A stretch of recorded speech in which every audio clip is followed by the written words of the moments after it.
Hello and welcome back to another episode of Bitesize Cinema. I'm your host RJ McCready, and for this episode I'm going to be taking you guys right back to 1939 to look at the cult classic, comedy, horror, musical. It's got it all, guys, and I couldn't do Bitesize Cinema without covering this one. That's right, guys, it's the one we all watch at Christmas. It's The Wizard of Oz. So let's get away from the tornado. Let's play you guys a trailer and I will see you soon.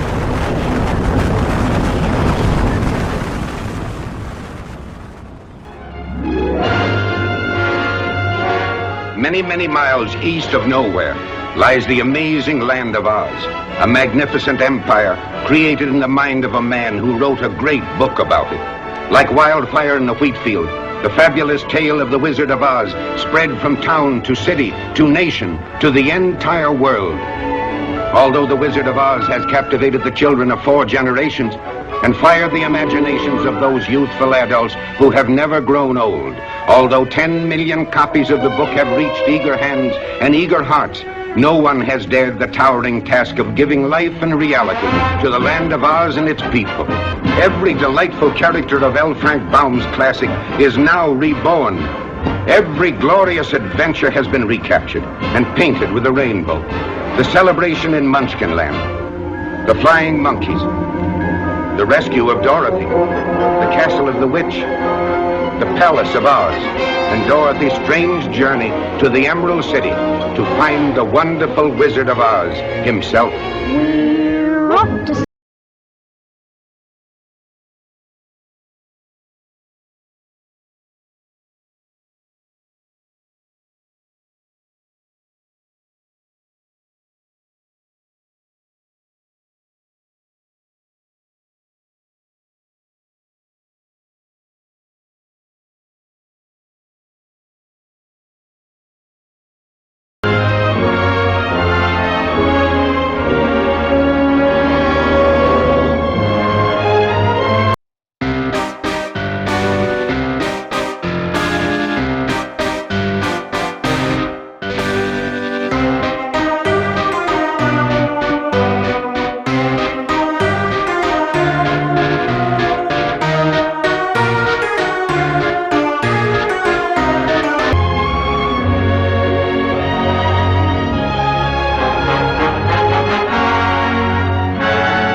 And welcome back, guys. We're not in Kansas anymore. I've got to get that one in.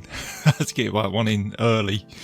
So let's have a look at the synopsis of this film then. So it's, as stated on IMDb, Dorothy is swept away from a farm in Kansas to a magical land of Oz in a tornado and embarks on a quest with her new friends to see the wizard who can help return her home to Kansas and help her friends as well. It's a PG, it's a 102-minute runtime, and it's classed as a adventure family fantasy movie. It was directed by Victor Fleming, and he would go on to do the another iconic movie in cinema, is Gone with the Wind. Frankly, ma'am, I don't give a damn. There you go. Another quote. I'm for the quotes today, guys. And it's based on the novel by L. Frank Baum, and the story is originally written in 1900.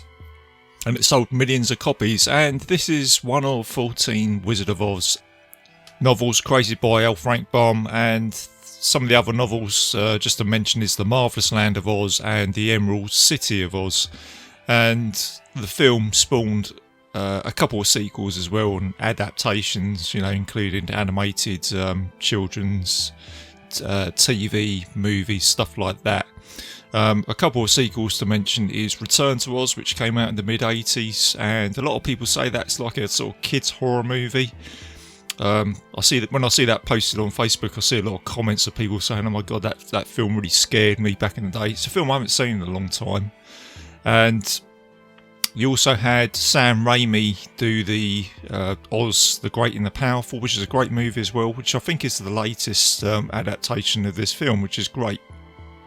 And whilst I'm on the subject of adaptations and sequels and stuff like that is one of the reasons why I've picked The Wizard of Oz. I think it's an important movie for cinema, and I've mentioned this on a couple of reviews now. One of our guests on board is just how much of a blueprint this film or this story is in cinema when you look at it, and you take this story and you can put it into other films of a character going to another place and forming an alliance and taking on some evil, and you've got the good guys and you've got the alliance and all that sort of stuff. So it's The Wizard of Oz is kind of there in some of these fantasy movies when you look at it as a sort of basic blueprint, especially, I mean, even when you look at films like Never Ending Story, it's got that fantasy movie, it's got good versus evil, you've got some fantastic characters in that film. Another one which is very evident of The Wizard of Oz is a film that a lot of people love as fans, is Labyrinth. It's another film that I covered. Again, it's a girl that goes to another world, almost like a sort of dream type world, so that's very clever. There's a film that came out with Nicole Kidman and Hugh Jackman. I thought this was very clever. I think this came out a few years ago. It's called Australia. And again, it's about Nicole Kidman. Her character goes to Australia back in the 1930s, and she has to cross the outback, which is called the Never Never, and there's some bad guys in it, and there's Hugh Jackman plays the drover. And he is almost like an amalgamation of all three characters, you know, like Tin Man, Scarecrow, and the Lion Man. So I thought that was quite clever. Big Trouble in Little China, you could say, you know, Jack Burton goes to the underground, you know, it's all there.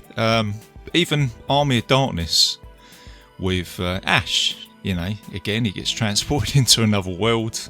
So do you see what I'm saying, guys? All these films you look at, and for me, you know, and I guess you guys can see it if you're listening to it, you might just think, oh yeah, I can sort of see that now. When I see these films, I think, oh, that's got the Wizard of Oz blueprint. So that's why I thought today I'd give this film a shout out. Plus, you know, it is a good film.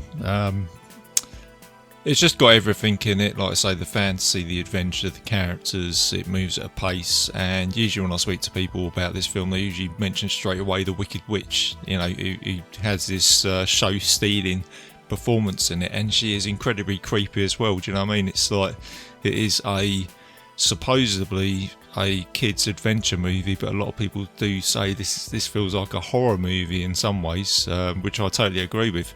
So let's have a look at the cast of this film. So you obviously got Judy Garland as Dorothy, Frank Morgan, who plays the wizard. He also plays Professor Marville, the gatekeeper, the driver and the guard, so he has many roles in this film.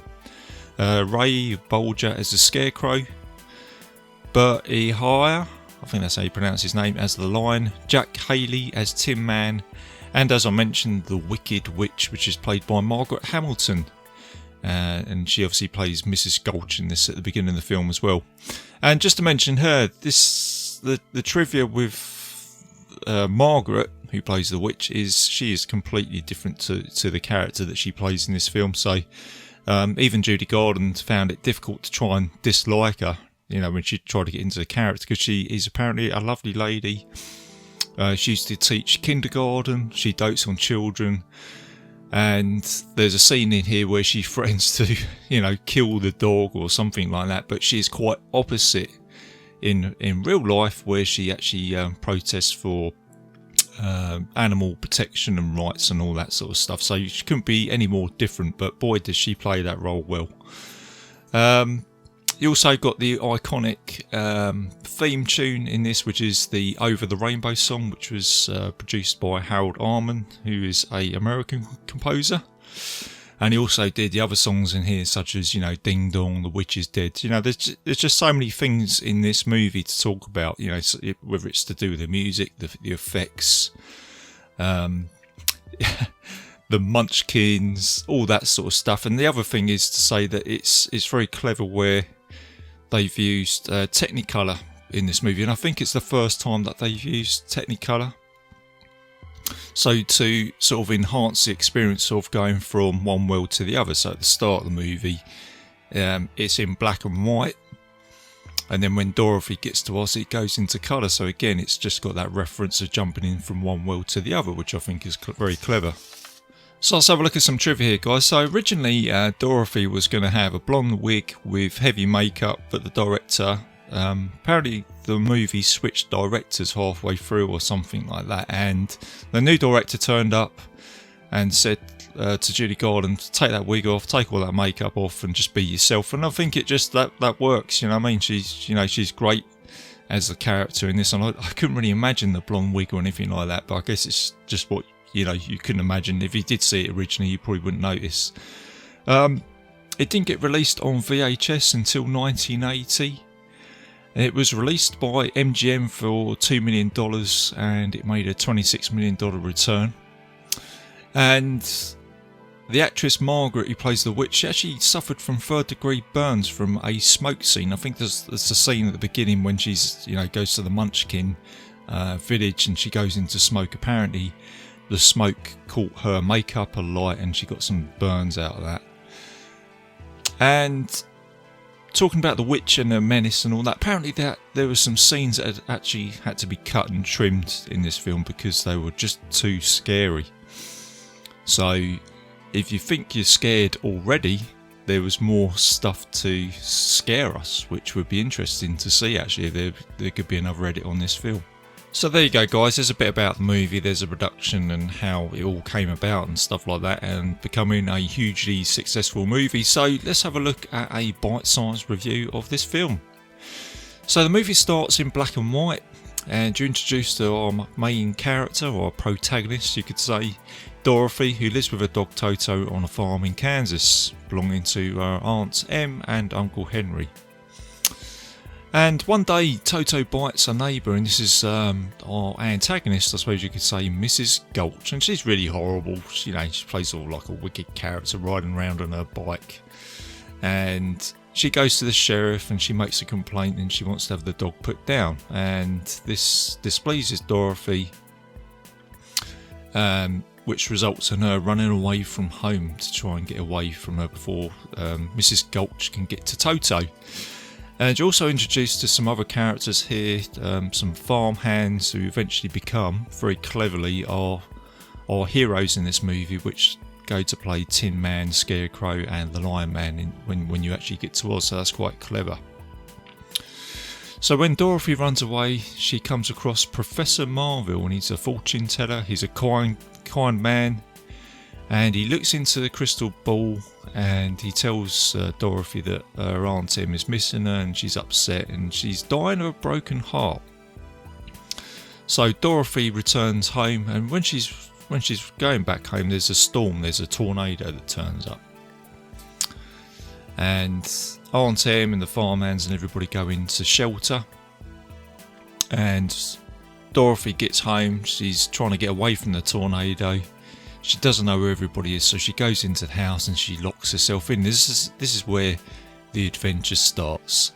The tornado turns up and the house gets lifted up into the sky, and you get a really good scene here where you've got Dorothy travelling to the world of the Oz, I suppose you could say, and she can see things flying through the air. And this is where you get the clever transformation of Mrs. Gulch turning into an evil witch. So I think that's very clever. And the other thing I forgot to mention, before the house spins and goes into the land of the Oz, you also have the iconic song Somewhere Over the Rainbow before all this happens, sung by Judy Garland, which is, it's just an amazing song. And then with the house spinning out of control, it eventually lands in Munchkin Land, in the land of the Oz. And this is where the door opens up and you get the magnificent Technicolor. Everything's looking beautiful and pretty, and it's just amazing. This must have been incredible back in 1939, especially when you had black and white movies, and all of a sudden you got the Technicolor to complement this fantasy world. So then you're introduced to the Good Witch of the North and the Munchkins, and they are now treating Dorothy as a heroine because she has squashed the Wicked Witch of the West under the house, and you see her feet under the house, and then they sort of crumple up. So Dorothy is treated as a heroine, and then you get the Munchkins song of, Ding Dong, the witch is dead. Quite a clever song, and you get some sort of strange scenes here. Some kids, I think it's like the Lollipop Gang that turn up here, and I just don't know, I kind of find that a little bit creepy as well in a funny sort of way. This is kind of where you get that sort of weirdness in this film. And now this is where the story starts to unfold. So you get the Wicked Witch of the East that turns up, and she's displeased about her sister getting killed, and she wants her ruby slippers, but then the Witch of the North transfers them onto Dorothy. And the Wicked Witch of the West, sorry I'm getting my East and West mixed up here. The Wicked Witch of the West says that she's going to get revenge on Dorothy, and she disappears into a puff of smoke. And then this is where Dorothy says that, I want to get back home, how do I do that? And then she's told that the only way she's going to be able to do that is to go and see the Wizard of Oz and follow the yellow brick road. So this is where the adventure commences, and this is where Dorothy follows that road, and off she goes with dog Toto. And then you get a song here with the Munchkin saying, follow the yellow brick road, follow the yellow brick road. It's a song that I'll probably have in my head now for the rest of the day. And off she goes on her adventures.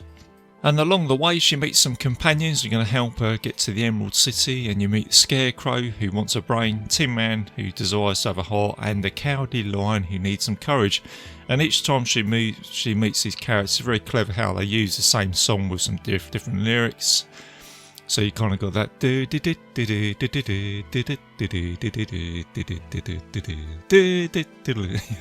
get it, guys. We'll sing the whole song, but there you go. They chuck in, oh, if I only had a heart, if I only had a brain. So it's very clever. And they meet some trees. Again, this is where the creepiness comes in. You get to meet these creepy trees that throw apples at them, and you get several attempts here by the witch trying to stop them. You introduce the flying monkeys again. They're very scary to a young audience, and they kind of, I think they can sort of introduce a little bit of cinema trauma now as well. If you watched this when you was younger. So like I say, you've got our heroes trying to get to the city. You've got the witch trying to sort of floor their plans. Our heroes eventually get to the city, and they meet the wizard. And he grants to wish them wishes if they prove their worth by bringing back the witch's broomstick. And when they meet the wizard, it's almost like a little bit of an anticlimax, because he's just a face in some smoke. It's just like a crazy scene. So our heroes go to the witch's castle to try and get this obtain this broomstick, and the witch captures Dorothy and plots to kill her and retrieve the ruby slippers.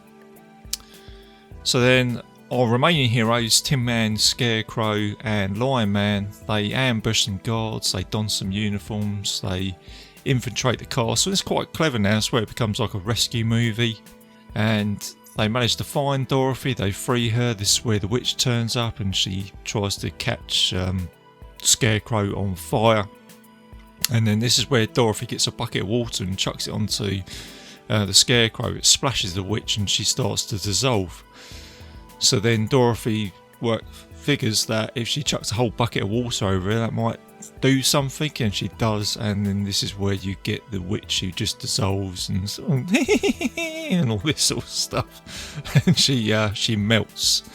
So I'd say the plot sort of it doesn't hang about in this movie. It kind of gets there, but and as I said at the beginning of the film, it's got everything in it. It moves at a pace, but you've got like our hero trying to get back home. You've got our heroes, you've got a rescue movie, you've got the bad guy, you've got the henchman, you've got the guards, all that sort of stuff. So with Witch now defeated, the broomstick obtained, our heroes go back to the Wizard of Oz.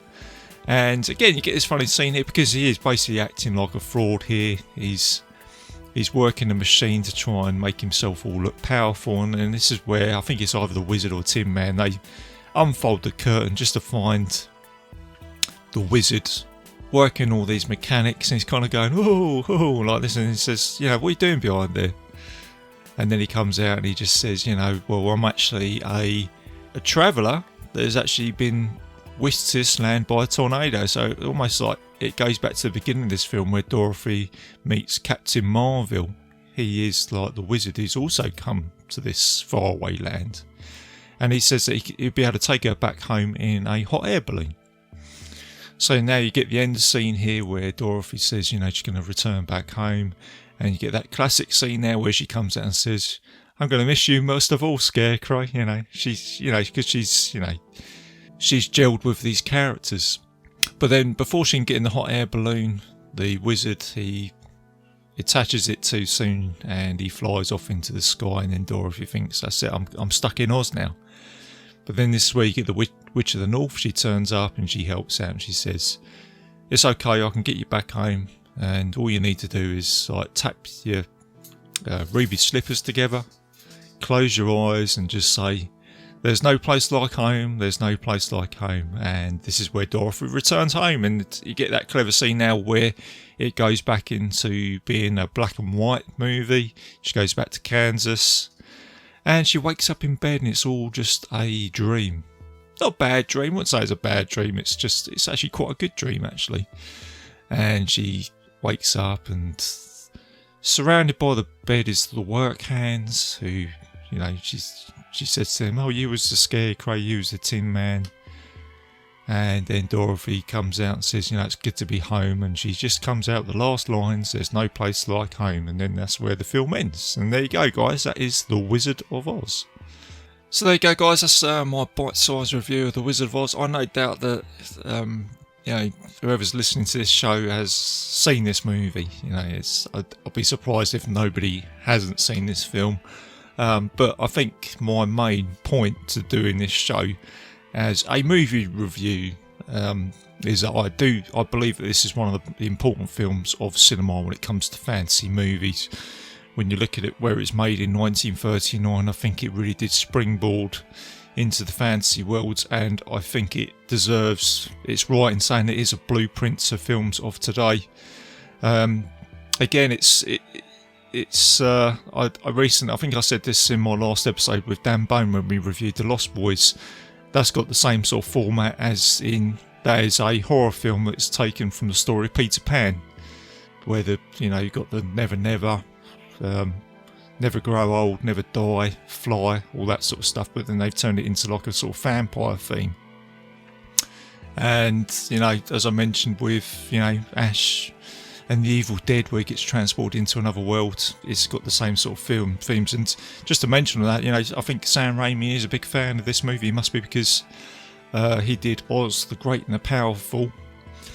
And when you look at that film, it is kind of like a direct remake of Army of Darkness. When you look at that, have a look online, it'll tell you all about it, but it's pretty much the wizard going into another land and all that sort of stuff. So yeah, it's clever, it's great. So there you go. It's the point of today's episode is taking a blueprint of an old movie and then bringing it into sort of today's environment. So there you go. And I'm a fan of this film. I think it's great. Like I say, it moves at a pace, got some great songs, characters. It's got probably some subliminal messages in, what you go through in life and stuff like that, with people helping you out and, the good guys, the bad guys, all that sort of stuff. So there you go, something for everybody. So I hope you enjoyed the episode, guys. I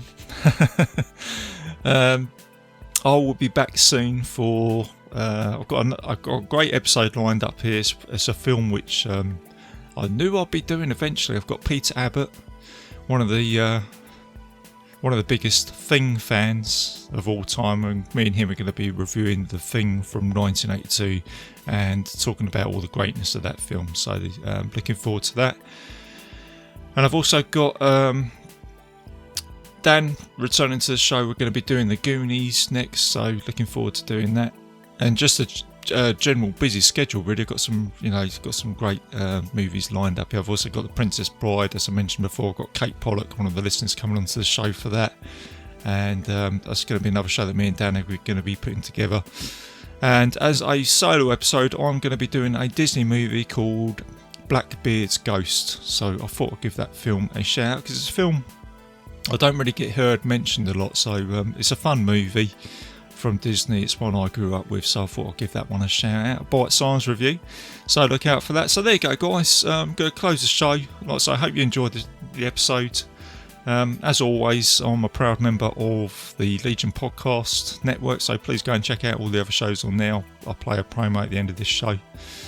You can find Bitesize Cinema on iTunes, Spotify, I'm on YouTube, and several other players on the internet if you put in Bitesize Cinema Podcast. I've also got a Facebook page, so post anything on there, any films that you want me to review, or anything about movies, comments, subjects, trivia, all that sort of stuff. So there you go, guys. Keep it bite size, keep it safe, and I will see you. If you enjoyed this show, then make sure you check out the other great shows on the Legion Podcast Network, like Cinema Psyops, Cinema Beef, Devour the Podcast, Duncan and Bo Come Correct, Exploding Heads Horror Movie Podcast, Friday the 13th, Get Slayed, The Helming Power Hour, Hello, This is the Doom Show, Hero Hero Go Show, Kill the Cast, Underwater Kaiju from Outer Space, Jerry Hates Action, Legion After Dark, Mental Health, Obsessive Cinema, Discourse, Pick 6 Movies, the podcast by The Cemetery, the podcast on Haunted Hill, the Psychosemantic Podcast, Rick Radio, House of Wax, Dude Looks Like the 80s, Rabbit and Red Radio, the Shadecast, Short Bus Cinema, 2 Drink Minimum Commentaries, the VD Clinic, Who Will Survive Horror Podcast, and Witch vs. the Doomsday Clock. With such a wide spread of shows, there is guaranteed to be a niche for you to fall in love with. Horror, politics, movies, books, sex, music, commentaries, health, video games, kaiju, action, news, comedy, and opinions that would most likely get you killed in some parts of the world. We are proud to bring you some of the best podcasting in the world. Check us out at www.legionpodcast.com, iTunes, Spotify, Stitcher, YouTube, and any other dark corner of the internet where podcasts can be found.